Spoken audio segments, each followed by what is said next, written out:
নমস্কাৰ আপোনালোক সকলোকে মোৰ ইউটিউব চেনেল টিচাৰ্ছ কৰ্ণাৰলৈ পুনৰ এবাৰ স্বাগতম জনাইছোঁ। আমাৰ সহবিদ্যায়তনিক ক্ৰিয়াকলাপৰ তথ্য সংৰক্ষণ সূচকৰ এটি বিৱৰক হৈছে ইউডাইছ প্লাছৰ প্ৰ-পত্ৰ। আৰু এই ইউডাইছ প্লাছ 2024-25ৰ প্ৰ-পত্ৰটি কিদৰে ডাউনলোড কৰিব পাৰি তাক মই আজি ভিডিঅ'টোত আপোনালোকক দেখুৱাব চেষ্টা কৰিম। ভিডিঅ'টি শেষলৈকে চাব, চাই ভাল পালে লাইক এণ্ড শ্বেয়াৰ কৰিব আৰু চেনেলটি যদি এতিয়াও ছাবস্ক্ৰাইব কৰা নাই কাইণ্ডলি ছাবস্ক্ৰাইব কৰিব।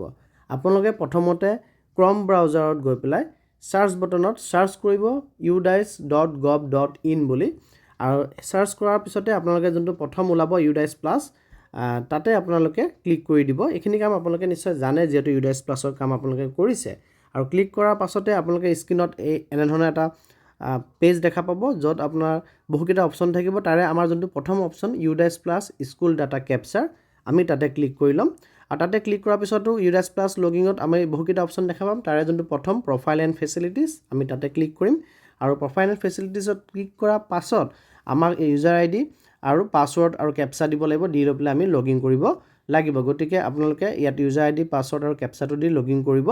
লগিন কৰাৰ পাছ মুহূৰ্তত আপোনালোকৰ তাত স্ক্ৰীনত এনেধৰণৰ এটা পেজ খোল খাই আহিব য'ত আপোনালোকে দেখা পাব ডাউনলোড প্ৰিফিল DCF আৰু profile and facility teacher and student. ইয়াৰে আমি প্ৰফাইল এণ্ড ফেচিলিটিজত ক্লিক কৰিম।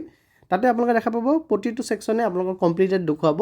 আৰু তাৰ তললৈ যদি আপোনালোকে চাই তেতিয়াহ'লে আপোনালোকে দেখা পাব যে দুটা অপশ্যন আছে, ডিটেইল ৰিপৰ্ট কাৰ্ড DRC বুলি যাক কয়। আৰু এই ডিটেইল ৰিপৰ্ট কাৰ্ডতে আপোনালোকৰ স্কুল প্ৰফাইল আপোনালোকে ইউডাইছ প্লাছত যি আপডেট কৰিছিলে সেই সম্পূৰ্ণ দেখা যাব। আপোনালোকে ডিটেইল ৰিপৰ্ট কাৰ্ডটো ক্লিক কৰি দিব।